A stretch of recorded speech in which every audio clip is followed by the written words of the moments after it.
Hello' everyone, কলেজলৈ বুলি গৈছিলোঁ, মানে এছাইনমেণ্ট দিব লগা আছিল যে সেইবাবে গৈছিলোঁ। আৰু এয়া হৈছে কণ্টলৰ চাউলৰ মালপোৱা গৰাকী। আৰু এই লগৰ কেইজনীৰ লগতে জগন্নাথ মন্দিৰ ফালে এপাক গ'লোঁ, যিহেতু বহুত দিন হ'ল যোৱাই নাই।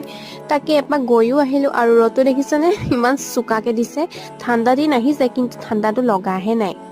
আৰু এয়া পূজা কৰিবলৈ বুলি ধূপ চুপ লৈ ল'লোঁ, আৰু তাৰপিছত এয়া জ্বলাবলৈ বুলি গ'লোঁ।